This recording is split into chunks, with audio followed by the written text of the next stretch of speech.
Welcome to the Floor Academy podcast. I'm your host, Kyle Hadeen, owner of Illustrious Hardwoods in the ever getting hotter Mesa, Arizona. With me this week is Matt Baer, owner of Elite Flooring Installations in Louisville, Kentucky. I probably can't say that like a native. Maybe one day I can. Ooh, little feedback there. That's on me. We'll fix that. All right. So what are we going to be talking about this week? Well, I had an interesting conversation with Matt. We connected, started going back and forth. He mentioned that he is in active recovery, and we were talking about his business, and I started kind of putting some ideas together about this, and it seems to me, and we're going to have this discussion, that there's actually some really great resources that come out of being in recovery and learning how to process emotions, feelings, what's going on, how to deal with stressful situations, and being able to take those and apply them to your business to help make it more successful. And now that he's in a much better place than he was a decade ago, and we're going to learn a little bit about that, he's now taking the things he's learned and helping apply them to the subcontractors that he uses to help them get a step up. And not all of them are squeaky clean. They have a checkered past like himself. And so it appears to me, as the title of this episode is, that there's business resources through recovery. And I think it's going to be a great conversation to help you maybe apply some great concepts to your business, but also look, there's amazing potential for pools of talent that often go neglected. We all know that there's a lot of people that work in the industry that, look, are they addicts or, delinquents or convicts, things like that? Sure, they exist, and a lot of people are going to write them off. But what if you learned how to interview and find people that truly wanted to change their lives around? And then what could you help them accomplish through a positive environment? And I think that's going to be a great part of today's discussion. Before we let Matt introduce himself, I want to let you know why Floor Academy is here, what we do. This is your place for weekly business topics to help you go from owning a job to owning an asset to being able to take the little steps required to improve your business 5, 10, 15 minutes, an hour at a time, week over week, so that you can start having an easier go, free up that time, spend more time with your family, be able to take a step back, take a vacation, and it can continue to run itself. So by tuning in weekly, that's what you're helping to have accomplished when you put in the work. I love to tell everyone to learn while they earn. If you can listen to this while you're out installing, that's going to be a big help. Make sure you subscribe. Check out the YouTube, leave a review. That helps me way more than a lot of other things. Please leave a review. And I think that's going to do it for my mouthful. So Matt, who are you? What do you do? Why do you do it? And welcome to the show. Hey, thanks for having me. My name is Matt. I have a flooring business out of Louisville, Kentucky. I'm getting ready to transfer at least the P.O. box to Indiana, where I just moved. But I got in the flooring industry back in 2010. This is kind of how I got my start. I was in a halfway house in Louisville. That halfway house actually had a contract with the flooring store. And anyone that went through that halfway house was guaranteed a job at that store, and they taught you a trade. And every single person in a house, and there was between 20, 25 people there, went to work every day doing flooring. And I'll never forget my first time ever having anything to do with flooring. I was a third man, and I had to ride in the back of the van about an hour trip up north, and we tore out carpet that was just covered in piss and animal feed. And I had to walk it about 100 yards to the dumpster in the rain. And by the time I was done, I was just covered. It was terrible. And I think I started off at $7.25 an hour. I might have made $40 that day after taxes, but it gave me a purpose. It was teaching me something. And within 9 months, I had my own little van, and I was an hourly installer for the store, making $9.50 an hour. And it just kind of flourished. And now I run a decent sized operations with a decent amount of guys, and we do a lot of work every week. somewhere between 20 to 30,000 foot a week. And we just, and 75% of the guys that work for me are in some sort of recovery. And I've built a pretty big operation with those guys. And someone gave me a chance back then, and I'm giving these guys a chance and helping them succeed without bumping their head as many times as I did along the path. So that's pretty much a rundown of where I came from, what I do, and where I'm at now. Awesome. I appreciate it. So did the store owners at the time have any kind of recovery history, or were they just kind of business savvy enough to be like, look, here's a bunch of people that are going to need help. Let's go see how it goes. The owner of the store was actually in recovery himself and had a good friend that had some halfway houses. And I think there's about 3 total halfway houses that the other guy owned. And they just, the store needed workers. And there's a great, I mean, the amount of people that go through recovery every year, the numbers are astounding. And it was a great influx of people every week, every month, every year.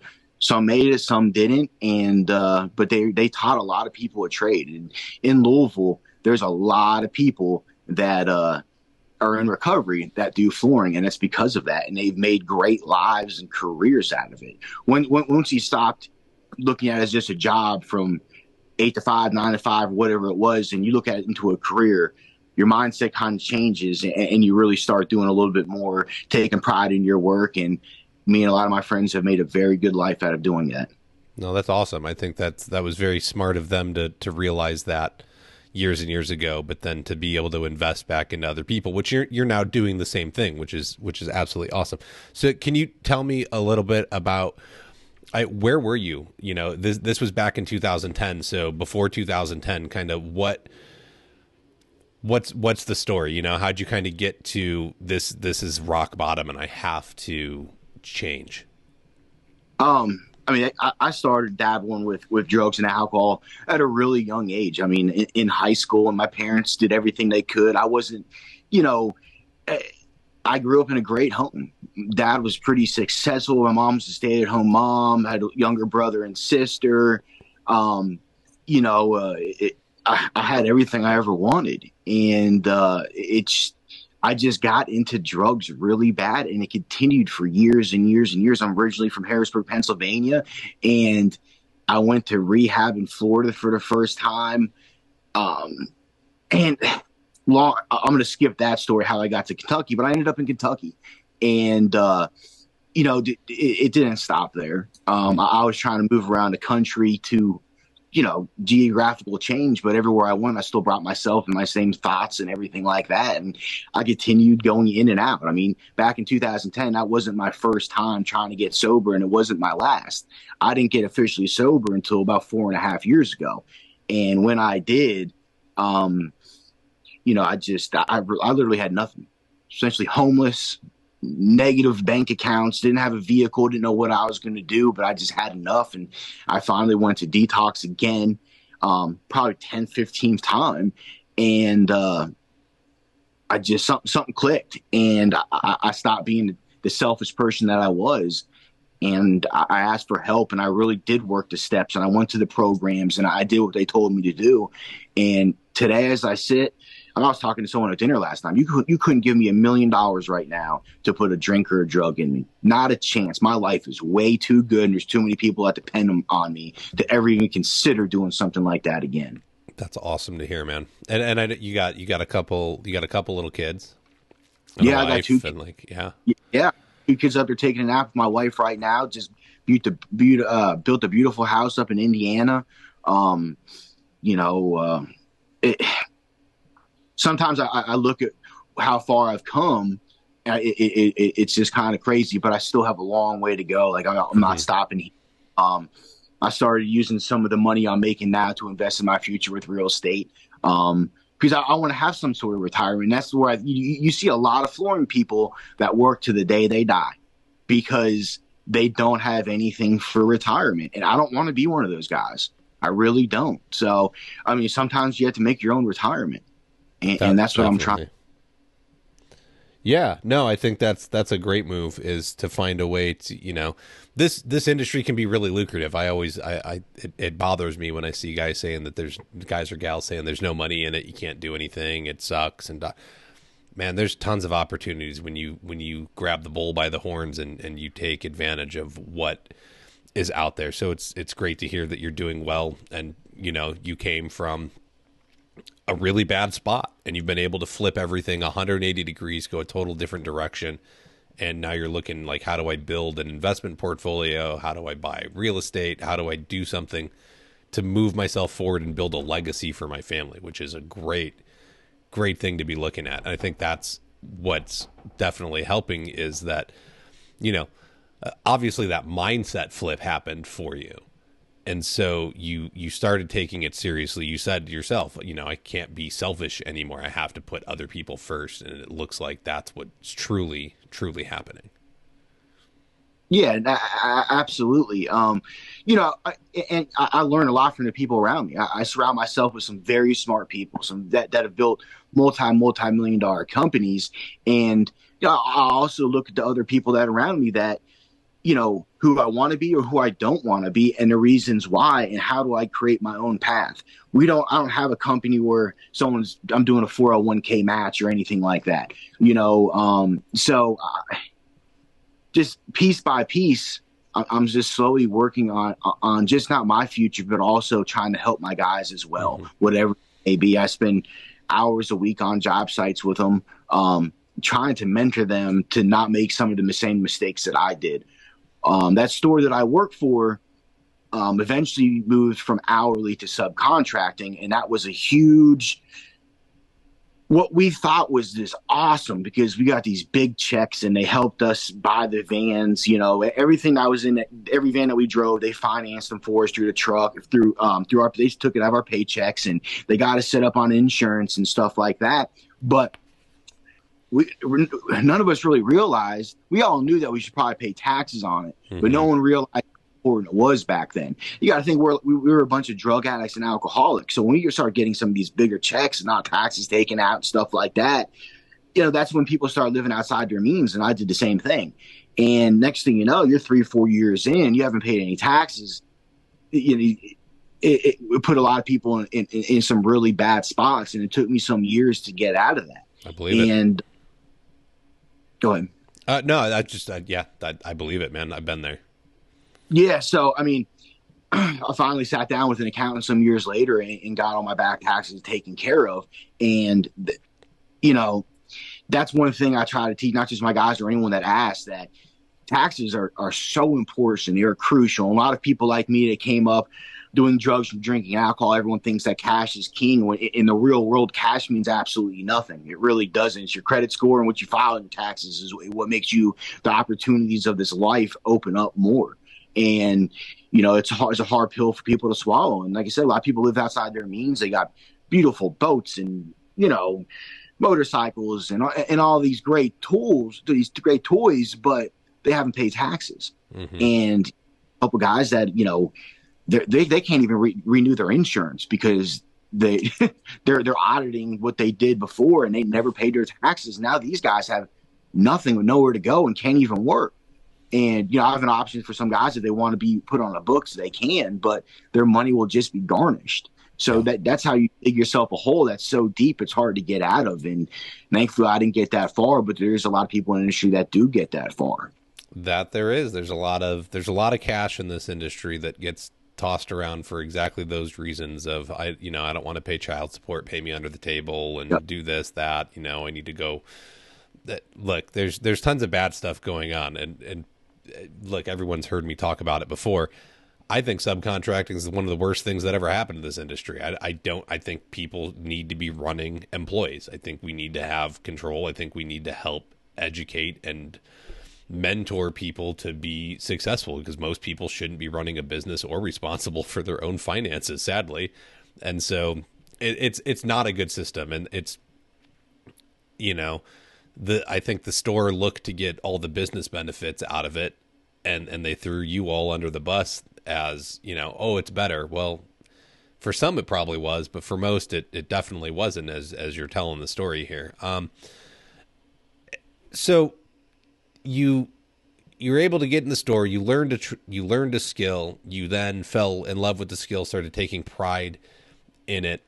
And then it said you had said that you didn't really get fully sober until like 4 years ago. So there's a gap in time here. But what did it look? What did this journey start looking like as the store kind of put you out on your own? You're your own business now, and you're not fully sober, but you're getting it together and learning and going through recovery motions. What are the steps that really started really started helping you figure out that these running a business and recovery kind of go hand in hand? They're very similar to each other. Yeah. So, I mean, essentially, what I got sick of seeing everyone that I went to high school with or other people I met in the recovery community that could to continue to exceed in life. And I was just left behind because of what I kept on doing. And I just got sick of just living like it. You're not even, when you're in active addiction, you are not living, you are existing from day to day, and you have one mission. That's it. And that's to get high or drunk. And, some of those problems that I created for myself. And when I got sober, the first day I got out of detox, I had to go ahead and I turned myself into the police department. So there were some things that I did, and thankfully they did not arrest me. But coming back to the problems that I created, I was able to get through after I got sober. I had a amends list that was very long, and some awkward things had to happen. I had to apologize and make financial amends to a lot of people, including the IRS. But to fast forward, when I got sober, I've learned how to deal with a lot of problems, a lot of stress, and how to hit those problems head on. Every day is not great, sober or in business. And I've learned to use, some of the past stuff that I've done and the situations that I put myself in and got myself out of, how to deal with people. I've learned how to deal with people. I'm pretty good when it comes to dealing with people. And a lot of that has to deal with the people I've met throughout the years, in and outside of jails, prisons. I mean, the list goes on, in rehabs. Every day when I wake up, there's a new problem every morning. And that's what I'm a problem solver, essentially, with all the guys. And they call me the problems. And I've learned how to deal with them better than a lot of other people. And it's been to great success. And I also teach people how to analyze the problems. A lot of people want to deal with a problem and they flip out and they yell and they deal with this. And it's just, you don't get anything done. You get absolutely nothing accomplished that way, and you create enemies. So just between all of that, I mean, I've just learned how to deal with people better and how to handle situations that most people, at least drug addicts and alcoholics, used to flip out about. We, learn to talk it through, and there's a solution on the other side, one way or another. I think you knocked it out the park when you said that you're a problem solver. I've had that discussion before, and it's amazing that we don't realize how simple business is. Mm-hmm. Right. So we go into business and we think, oh, I'm a flooring installer, so I install flooring. No. That's what I do. Well, no, Mrs. Jones doesn't like the tile and she wants LVP now. She has a problem. I'm solving the problem, right? And then you go to demo and there's something that's in the way and needs to be worked around. Well, that's a problem. You solve it. And you nailed it, because people get so bent out of shape that, it's going unexpected again. The wrench got thrown in the gears, and now what do we do? Shut up. Don't get upset. And I'm working on this and learning this skill still too. But now that I think, okay, I'm just a problem solver. Everything I do is about solving problems. So when something comes along that's unexpected, okay, what's the solution? Move forward. Like, why sit there and debate it for 30 minutes or an hour and struggle with it and get mad? And great, now I lost an hour. I could have made the decision in 2 minutes and been working on it for 58. Absolutely. And 90% of those come with a change order, which means more money. You're exactly right. That's what a lot of people don't realize is I'd say about 95% of our work is new construction. And, you know, it has, if all we had to do was go in there and lay the floor, it would be simple, but it's never that simple. We work around other trades and the electricians, the painters, they're pouring a driveway right now. So how can we make it work? We can make it work. And the last thing you want to do is pack your tools up and go home because no one makes any money then. Blowouts are not good. So let's find a way to do it because that's one thing we can't get back in life is time. So let's see how we can work something out. I mean, I've gone in dumpsters before to get sheets of old plywood to put on to go through the grass so we can get inside the house through a window to get the floor laid because they're pouring concrete. And concrete guys will always trump floor guys because they have a limited window to do some things. But we got the job done. And we were able to get paid that day, and we have a new job tomorrow. Instead of wasting an entire day and then going to do the same job again tomorrow, you just cut your profit in half. No, yeah. Probably less after you factor in gas money and whatever else you got going on. But, yeah, I've learned. So I used to be bad at getting real frustrated and flipping out, essentially. And I've learned that it makes everything 100 times worse. When you talk to people just the respectful way that you would want to be talked to and learn how to solve problems, your life is so much better to the point where they want us on a job site because they're going to figure out how to get it done. And they're respectful to talk to. They're nice. They treat everyone well. And those type of things what continue to get you more work. They don't want the crew that just flipped out over them because the electricians laid a bunch of wires on the floor. We all know electricians don't clean up after themselves. It's just part of it. So sweep it to another room and continue on. There's no point of flipping out about that. I try not to sweat the small things, and those are the small things in mine. Those are the small.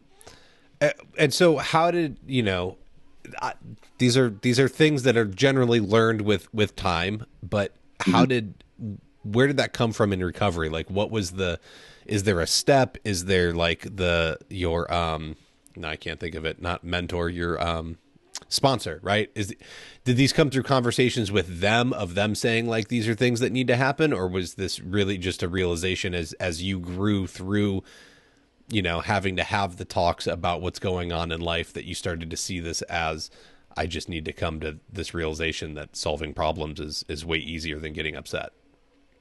I think my sponsor definitely paved the path for me to walk down. But it was on me to grow myself and also through business. I've learned what happens when you yell at people. A couple of things happen when you yell. For one, you can't treat every person the same. There's some people you yell at, you can get hit in the face. There's some people that you yell at, they're going to cry and never come back again. So I have learned that, talk to everyone.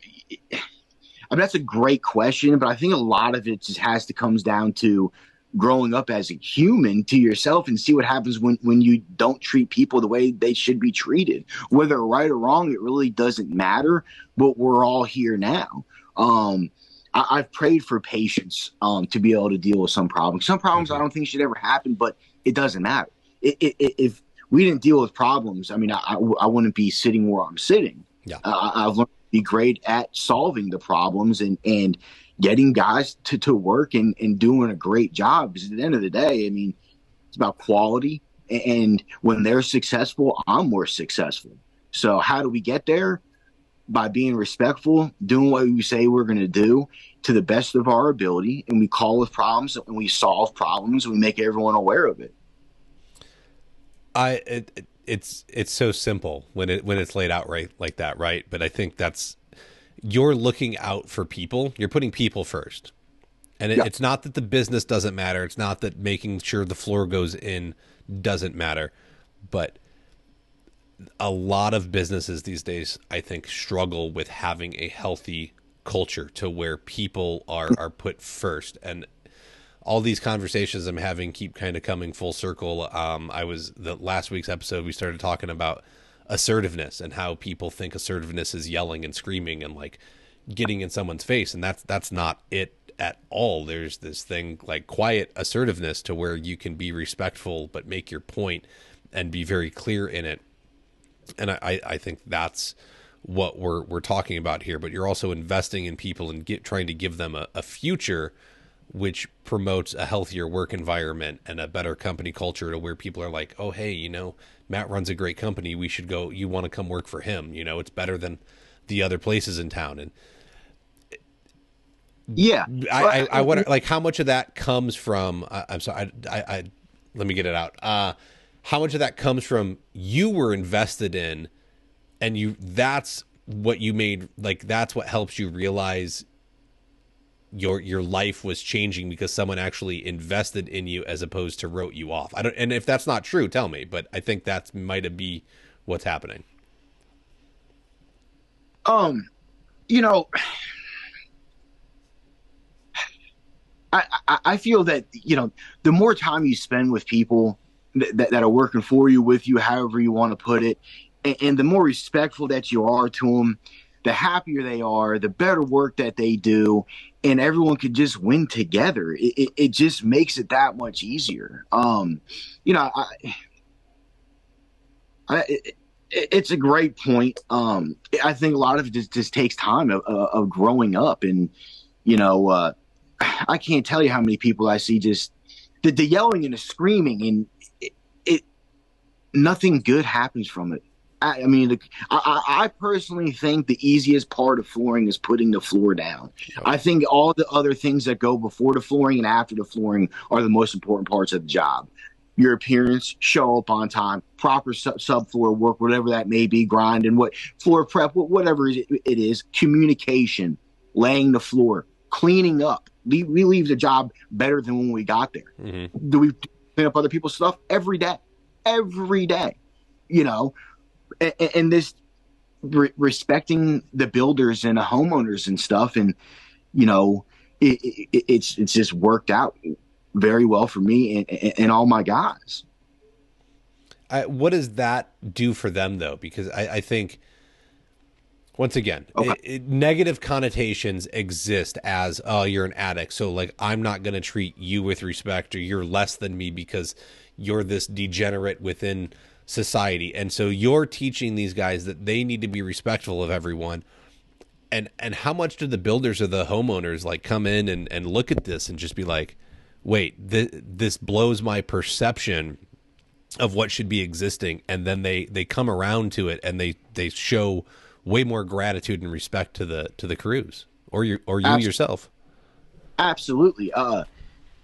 People want to feel wanted, right? People want to feel like they did a good job. I've learned from stores that I work with, or even just throughout life, that people that feel accepted and appreciated do better work. They feel better about themselves and they do better quality work.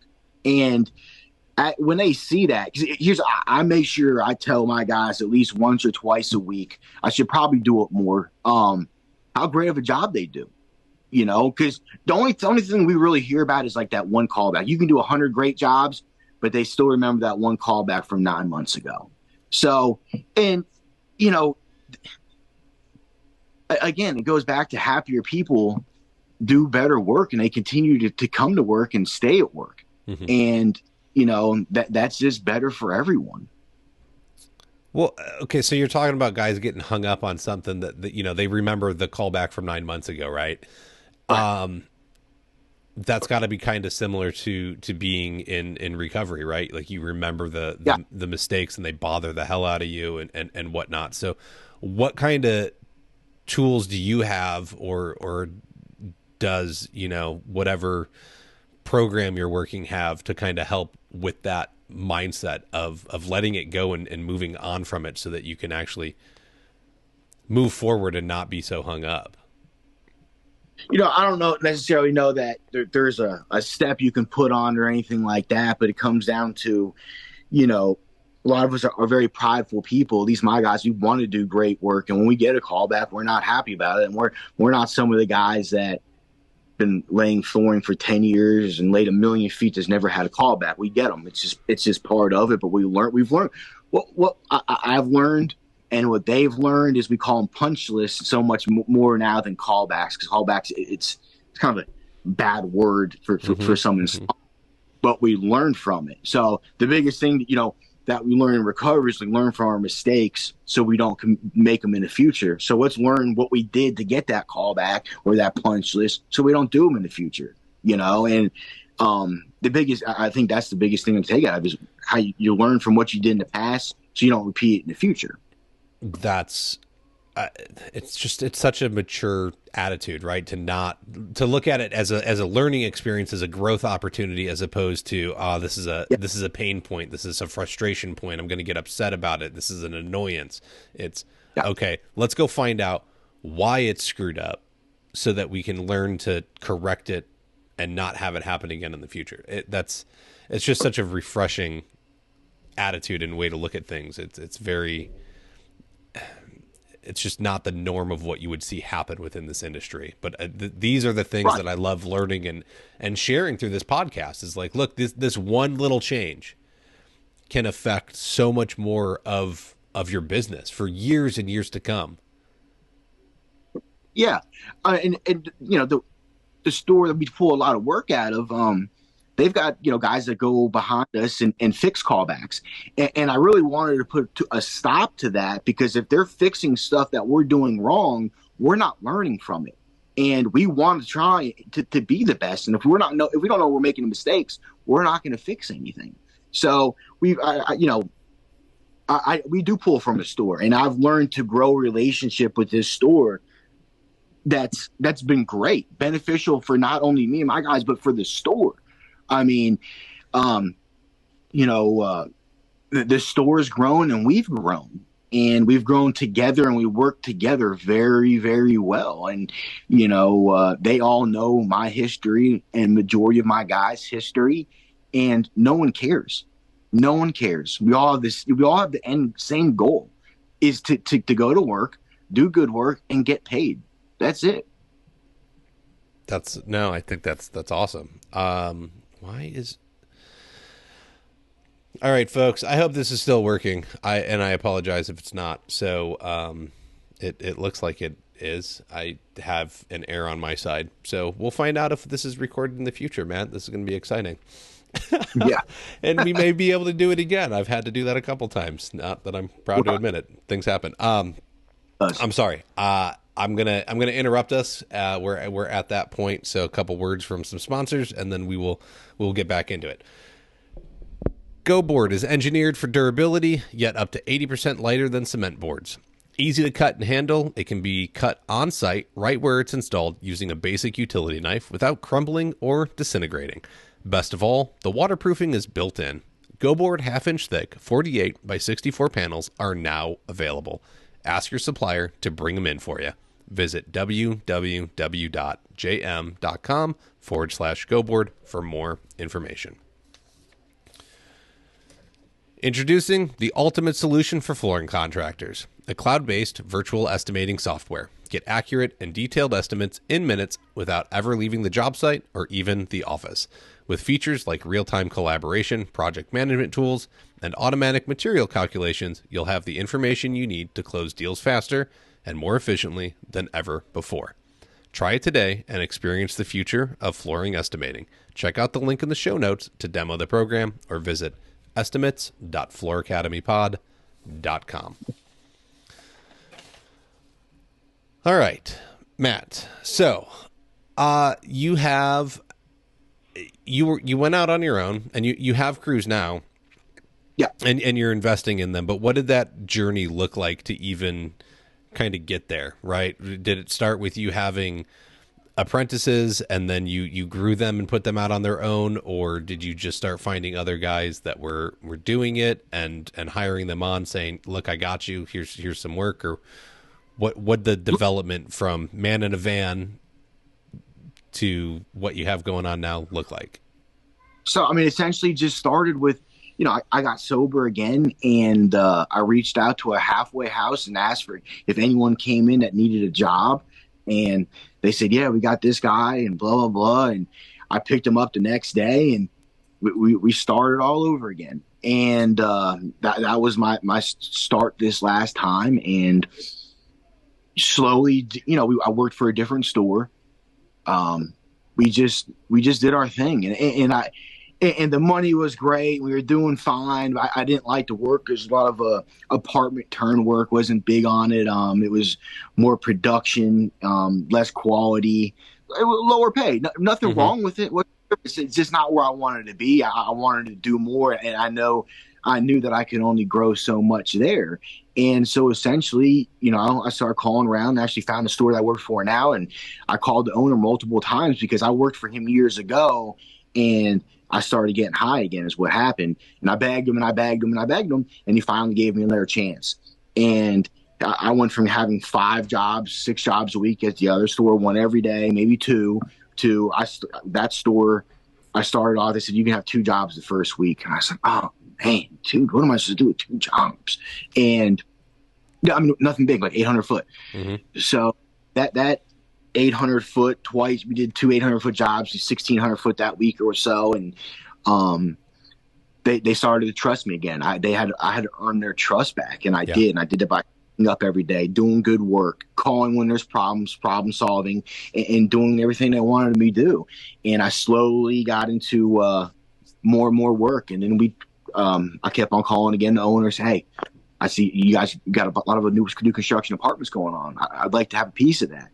And we finally got some. And now we do a ton of new construction apartments. But through those years, I slowly started gaining more and more crews because at the end of the day, this store, with a lot of stores, it's a lot easier for them to give 3 people 30 jobs a week than it is to give out 30 jobs to 30 different crews. Yeah. So that's essentially how that store is ran. And it's a lot easier for them to give the work to me and 2 other guys and us deal with all the work. And I slowly started adding more and more and more people to my sub list. And I had some hourly guys for a while, but they didn't, when you grow, things change. And if they're not a part of that change or conducive to the environment, then, it's going to be what it's going to be. And I had to move on for some people, and some people told me I should have moved on for them years ago. And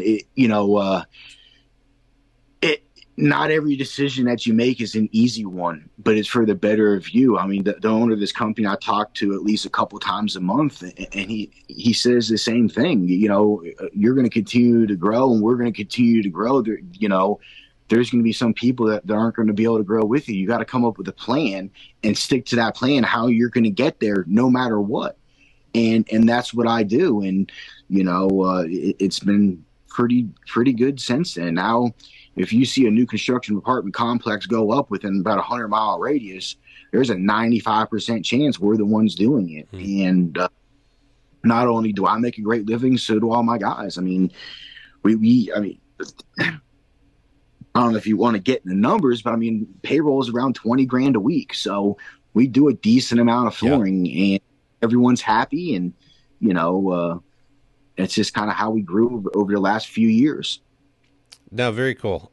So what does it look like? Because obviously, okay, you had gone back into addiction, and this store owner at the time was like, I don't know. And you had to like beg them for work, right? But you're actively hiring recovering addicts. And once again, I want to talk about the benefits. So what were the lessons learned? Because I'm sure a couple of them have gone off the rails on you and led to some difficult situations of not showing up, or hopefully no one's stealing, but that's a probability of something to happen. So what is it sounds like the first time you called the halfway house and you got this first guy, you were just kind of like, well, let's take him. Like, here we go. Is there something a little more set up and solidified now in place to be able to go and acquire an employee or a new sub, and like an interview process or a vetting process to make sure that this is going to be a good fit? I mean, essentially we have a buddy of mine that I have another business with. One of our good friends is he's a counselor at a I don't want to say their name, but at a local where you go there for 60 or 90 days, and the last 30 days you're able to go to work. Okay. And we hire those guys for flooring or for the house, the real estate stuff that we do. And there's a high turnover. There really is. I also think though almost any business nowadays has a decent turnover just because it almost seems like a lot of people don't want to work. But when you find those couple good ones that came out of the recovery houses or the rehabs or the detox, you know it. And they do great work. Mm-hmm. They show up every day. They have pride in what they do. And the biggest thing is they see where I came from because I let them know. The biggest way I can relate with someone is to let them know I was in your place not too long ago and where I'm at now. And that gives them some hope. And hope is a real powerful thing for people that are in a really bad spot at the time. Because at the end of the day, this is America and we can build whatever we want to with our lives. It's never too late. It's really not. And I've seen, like the one guy I picked up, he doesn't work for me anymore, but he's been sober since the day I picked him up. And he's doing other things and we keep in contact. And, that gives me hope and pride and helps me stay sober. Be honest with you. When I see these guys that have nothing coming out of detox, that helps me not forget where I came from. The biggest thing I can do is forget where I came from because we have a different mind. So essentially, when I think about my past, I think about the good times I used to have getting high or drinking. Which was that's probably 20 some years ago. Mm-hmm. I don't remember 5 years ago when I was homeless with nothing.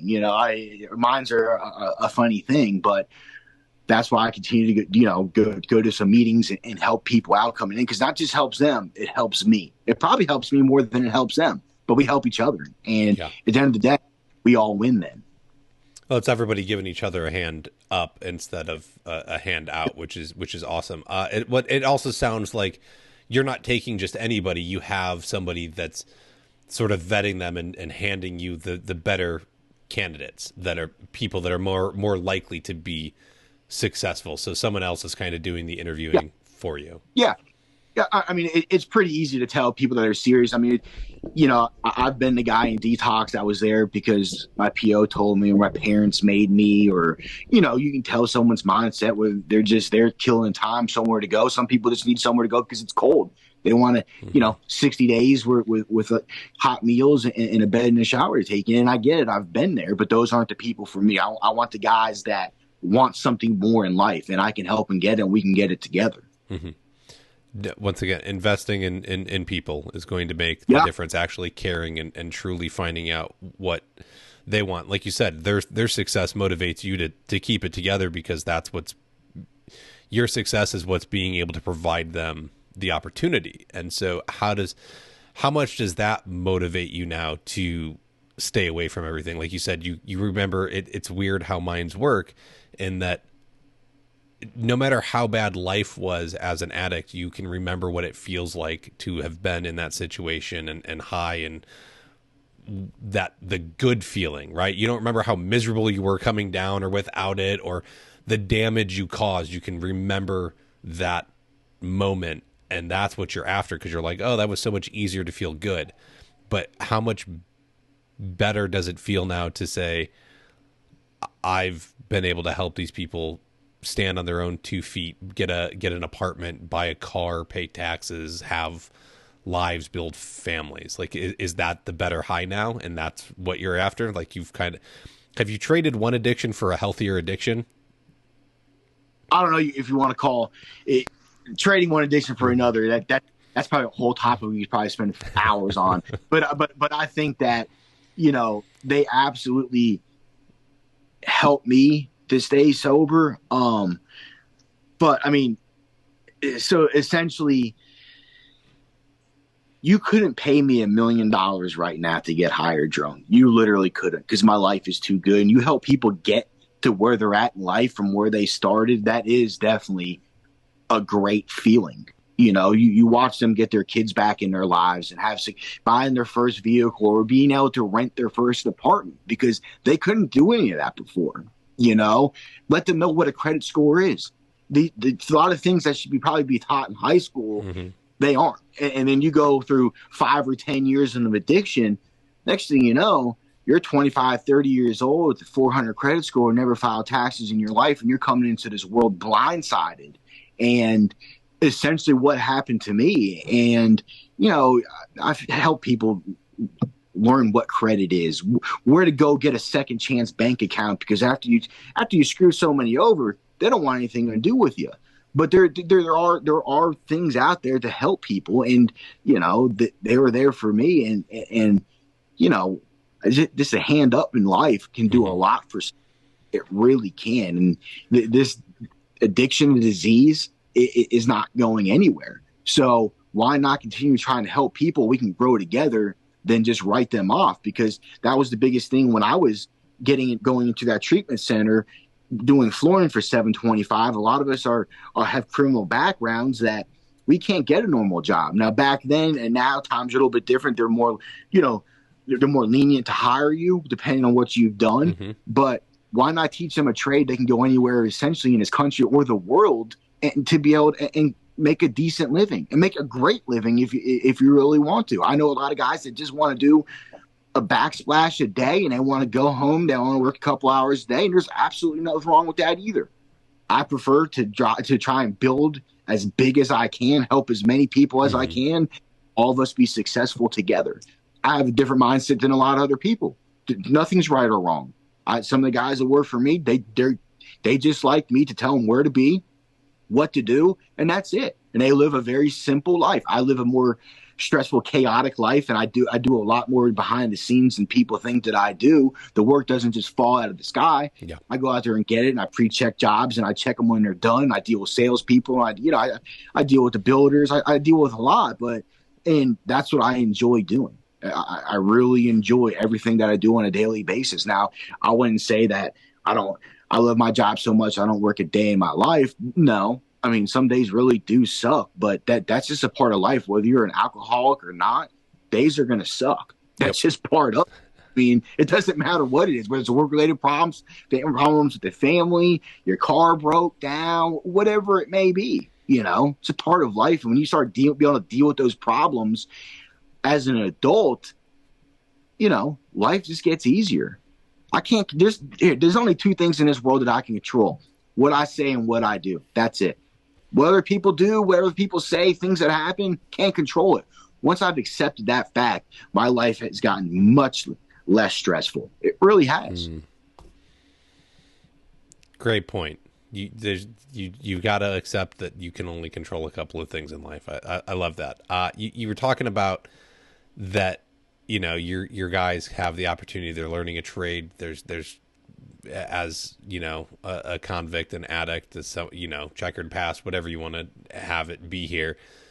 There's opportunities in trades to be able to go and do things. And it's funny because it once again, to bring up last week's episode, we were talking, and they do a lot of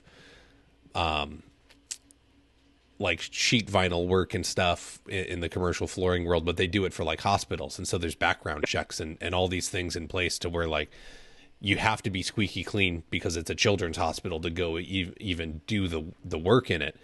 And it's a stark difference of like, it seems to be, there's kind of two sides to the industry, but I don't know that I want to even consider that. It's that there's different opportunities available no matter who you are, the path you've chosen, and you can do well in both of them. Like just because you have a different background and past. I mean, I'm a felon for possession and intent to distribute with marijuana. Does that make me a horrible person?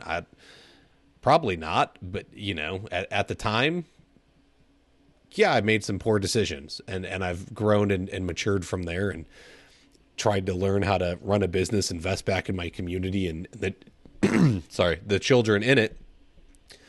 And, they let me be my son's Cub Scout leader. And, you got to mark that box of like, yes, I have a felony in here. Let's talk about it and do all this stuff. And at this point, it's such a changing point, and it was a growth opportunity for me that I don't regret it at all. I look upon it fondly. In fact, it's really one of the things that I can look at and be like, I was always kind of an entrepreneur. I just didn't know it. No one was there to like mentor the skills in a positive way. So I found my own quick negative ways to build it. And I'm wondering how much of that kind of plays into your journey here of you finding yourself and being able to build this. Like, are there plans for Matt to open your own halfway house, or is there some kind of a recovery program that you want to build to give back to the community or anything? It's funny you say that. I mean, that was actually me and my other business partner were actually talking about that last week. There is why not do it? You know, why not?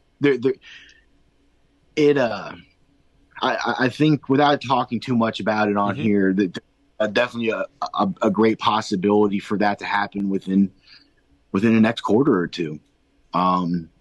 There's I'm not going to sit here and lie to you and say I do everything just to help people. No, I do it also to make money. I got to make a living, right? I got a family to stuff like that. So, and that's probably what a good chance that's going to happen, but like you're saying, my past defines who I am. I would not trade anything I did or change anything I did, because I would not be sitting here the person I am today, being able to do what I do without going through the past that I had. I am perfectly okay with who I am today and what I do. People love a good comeback story. They really do. And there's always going to be those few people out there that aren't happy for you, or, it is what it is. I don't even stress about things like that anymore. It's not worth it. I'm happy and content with where I'm at, and I'm going to keep on moving forward to grow as much as I can, not just for me, but for also my guys, and whatever may happen will happen. Yeah, no, look, and I agree. There's nothing wrong with making money. I think it's where the intentions come from. Money can be a byproduct of having pure intentions of wanting to help people.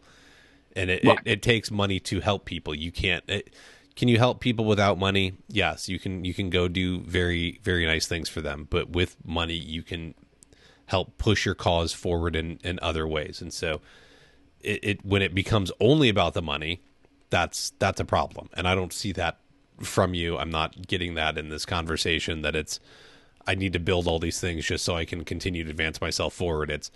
I truly and genuinely want to invest in people and give them opportunities that I was given, but it takes me being able to fund that in a way so I can continue to present them. Absolutely. There's nothing free in this world. It's one of the biggest lessons my dad taught me. There's absolutely nothing free in this world. Everything comes with some sort of price, whether you see it on the front end or the back end. There's a price there, But I open up my notebook and it says thought, decision, action, results, and that's just about anything. You want to do something different. It comes with a thought, right? You want to do something different. Then you make the decision to move forward to doing that. Then you put some action behind that decision, and that's how you get some results. You can think to want to do better all forever. It doesn't matter. Action is what gives you the results that people want. Nothing is given to you in life, and if you want something, you're gonna have to go out and get it. And I'm gonna continue to go out to get it, and I'm sure a majority of the people that are around me do too. I've learned to surround myself with people more successful than I am, because it makes me want to do more. And it's been powerful. I learned from them, and I pass to everyone that's around me. Yeah, and that's it, right? You gotta. So many people you're right. Thought, decision, action, result, and most people get hung up on the thought or the decision. Right? They may have the thought, but they can't make the decision, so there's never any action. Or they get hung up on the thought, and there's never any decision. And that's a beautiful process to just, okay, look, I had the thought, I have to make a decision, I have to put it into action, go do the work, and then there's going to be a result, positive or negative, but I can then see the result, and I can reevaluate through a new decision and thought, decision, and action how to do it to go get a positive result. And then putting yourself around people that are more successful to you. When I finally did that, that's where everything that I have now in the past couple of years has come from. Is I stopped being the guy that wanted to complain and play the victim and have a chip on my shoulder about everything, to there's some really smart people in this industry that, man, all I had to do was reach out and ask. It was never a question of, no, we won't help you. It was, All you had to do was call and ask for whatever it is that you wanted, right? I'm not asking for money, but if I'm asking for advice, sure. Now, what I've learned is that people will only help you if they see results. If you keep calling and bugging people and asking for help and advice and stuff, and you want them to mentor you, if you don't go do the work that they're telling you to do, then they're going to stop taking your calls because you're wasting their time, and they will go find somebody that's willing to go do the work. But there are a ton of people just waiting to help you. And if someone's not willing to help you, I think it speaks volumes about who they really are. Yeah. It may speak volumes about who you are, but most likely it's if you're doing the work and someone's not willing to help you, it speaks volumes about who they are. And so that'll let you know real quick who you want to be around. Yeah. I get phone calls from people all the time that they're still in the same place as they were 6 months ago because they didn't do any action to change where they're at, whether that's in business or in life when it comes to addiction. I mean, mm-hmm. you know, and eventually I will stop answering those phone calls because there's other people that deserve my time more, you know, and at some point I'm not going to continue to answer the phone and spend endless amount of time on there to tell them the same thing I did over and over again. And they're still in the same position or predicament that they were in, you know, whether it's fear-based or whatever it is. I mean, it's just part of it. And do I still make some stupid decisions? Absolutely. 100%. I'm not perfect by any means, but I've learned to run the things that I'm thinking about or decisions I'm thinking about making by people smarter than me before I do it, you know? So, and it's just worked out really well. For sure. How much has the environment around you changed as we're sitting here talking about it? And you said that you've kind of moved on from some situations and people and mentors. And I think that's a big step of it, is that you can still like those people, you can have relationships with them, but ultimately, if you want to move forward, like if you're not making $1 million, go hang out with a bunch of people that are making $1 million a year. But once you get to that level, then go find the people that are making 5 million or 10 million a year and put yourself in a room, right? Like you're going to get to where the people are that you're hanging out with because their mindsets are generally addictive. Is that what's happening with you? 100%. Without a doubt, I wouldn't be where I'm at today if I didn't. I mean, we are the people that we hang around, you know, whether it's good or bad, that's what you're going to be.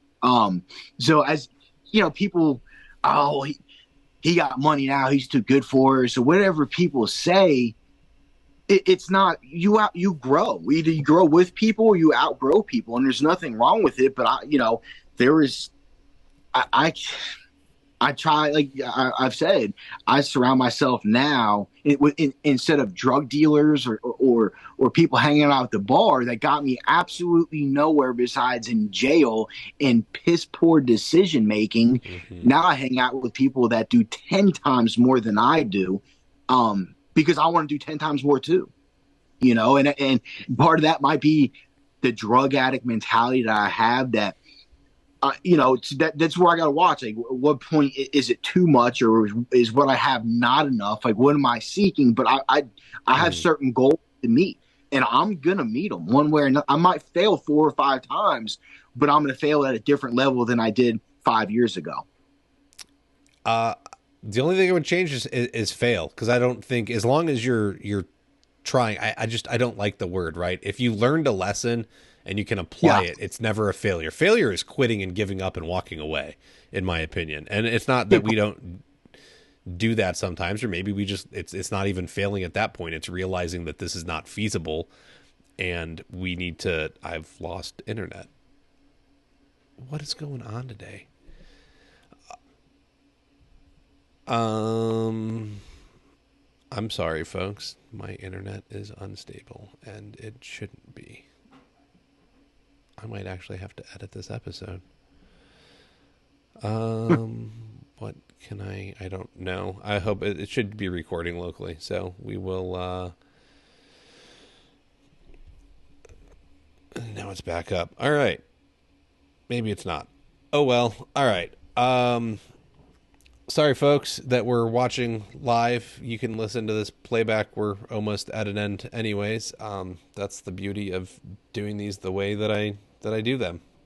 So, all right, I'm sorry, man. It's such a distraction, and Okay. it kind of ruined what's going on. But yeah, I think just being able to there's no failure, right? There's no sometimes things have to stop, but that's the lesson learned, and so it's not a failure as long as there's a positive takeaway. And I'm not trying. I don't need to coach you. I want the Nah. audience to know, right? Like, don't Yeah. look at it as failing if you as long as you take something away and you don't quit before like finding the solution, then it's a positive thing to be able to move it all forward.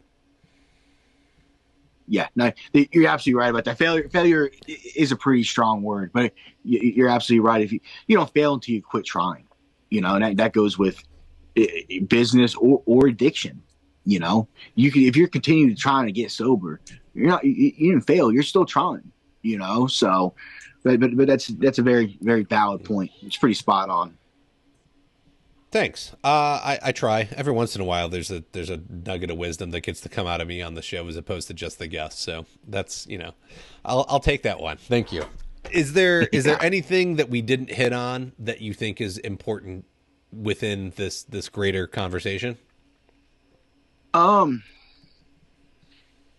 I would ask that the people out there that are running crews or hiring people don't give up on or don't turn away from the possibility of hiring someone like me or some of my guys. I mean, I watched a Facebook live feed of another company locally that was hiring the other day, and they said no drug addicts and no people with criminal backgrounds. And what they do for a company is, I mean, it's outside, and it was just, I was just kind of taken back by it. And I messaged the guy and said, "Hey, dude, why not? Why not give them a Mm-hmm. chance?" And he actually agreed with me and took that down and redid the video because it, you might be writing off one of the best employees you may ever have. Just Great think if advice. that store that I begged to come back to, if they didn't take me back, they might be in a different place too. Mm-hmm. Well, with what you've been able to build and help them build, right? Like there's a partnership going on, and so they can handle more work Uh, because of what you've done. So it was a great I, decision, but yeah, could have gone the other way. And I had people, I had to fill out applications for years, and yes, I'm a felon, and what does that look like? And let's go have this conversation. And people gave me chance after chance because it ultimately what I did wasn't a big deal to most people, but some places never called me back. The places that did, I think, generally would feel they got a good employee for a little bit. There's other problems that I had, but work ethic has never really been my problem. So they always right. got good work out of me, but the attitude was another thing. So we're working on that one still. But right on, man. I super appreciate the conversation. I think it's full of great insights, great opportunities into how you can maybe go about your business a different way, help I'm big on wanting to help community. It is if we want flooring to be respected as a trade and even be in the trade discussion, because it's usually not. It's HVAC, plumbing, electrical. Flooring does not come up in the trades discussion usually. Doesn't. If we go and if we're the people investing into our community because we want to see a better community and the other trades aren't, it's going to go a long way in helping all of us move not only our businesses forwards, but our community forward in a positive direction. And don't do it just to do it. Do it because you really genuinely want to do it. Go find kids to mentor. Go find elderly people to do something for. Give a shower away or a floor away. Run if the house burns down, be the business that steps up to be a donation center to help them. Whatever it needs to look like for you and your business, but actively get involved in your community. Go work with a halfway house. Do something. I don't know what it needs to look like, but I think if you go get involved with your community and you truly support them out of the kindness of your heart, then your community will then invest back into you tenfold, and you can just continue to have this awesome relationship that goes both ways. And that's what I really wanted everyone to get out of this discussion, is that don't judge a book by its cover, because you don't truly know what's there. Yeah. And heck, look, take a pen to it, man. You can start crossing out pages and rewriting them, and you can have a new book in no time. So don't give up on people. All that being said, I think that'll be us wrapping it up. Thank you, Matt, for coming on, sharing your story and your thoughts on just what's going on with you within the industry and where you came from, and how that can give us something different to consider. Folks, go check out flooracademypod.com. We got the shop over there with awesome merchandise. You can also check out the files. So there's the business budgeting worksheet. There's a job costing worksheet. We got there's a great interview with Erin Albrecht from J&R Tile.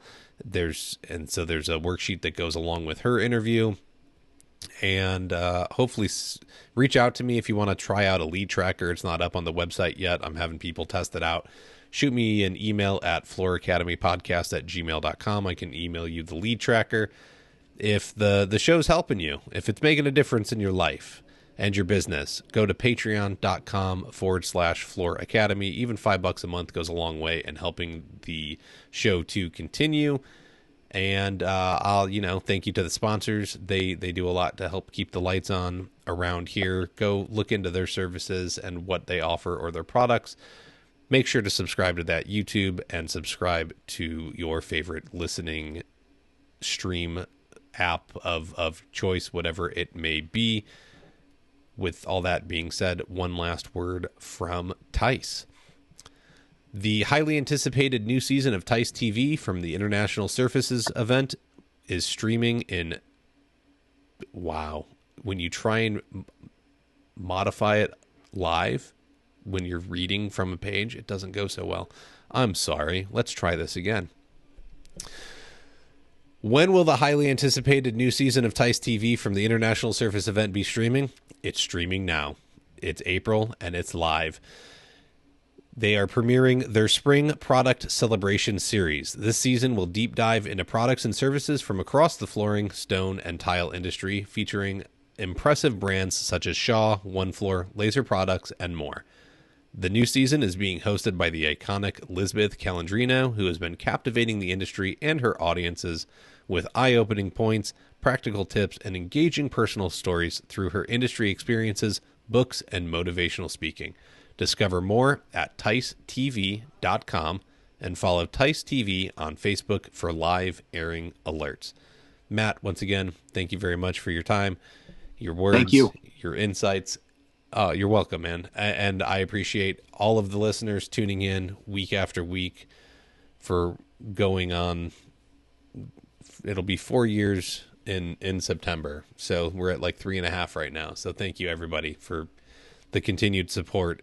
It means more than you know to me to know that everyone out there is listening and growing. And if it's changed your business, man, leave a review. Shoot me an email if you don't want to leave a review. Let me know.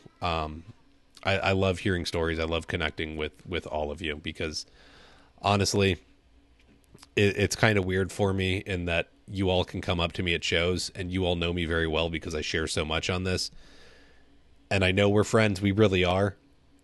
But I don't know nearly as much about you as you know about me. And so it kind of like it's weird, but I want to know you. Like, come introduce yourself. Let me know what's going on and why, because I love having the conversations. And that's why I'm here, is I just love meeting people and having the conversations. So until next week, see you later. I won't lie, folks. I forgot to read a couple of reviews, so here they are. Dan O'Mashey from Australia. This is a great informative podcast that makes you realize that there is so much more to just providing a flooring service. With the highs and lows of challenges and rewards, learning from other people and building resilience in a tough trade, this is a no-brainer for me. Learn while you earn, right? Winky face. So thanks so much for the effort. Great job, guys. Matt 8761.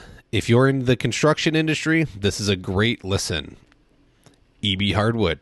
Every week, I look forward to hearing new material. Only 12 or 13 episodes in, and I'm hooked. As a floor installer myself, I'm always looking for ways to better myself and my business. It's awesome to hear tips and advice from some of the better installers in the game. Look forward to hearing more. Keep up the good work, Kyle. God Restored. While I'm traveling, I listen to the podcast. I'm in the flooring trade, and I love being connected to other tradesmen. Kyle chooses the right guests, and it's not only information, but entertaining as well. If you're in the flooring trade, give Floor Academy a listen and subscribe.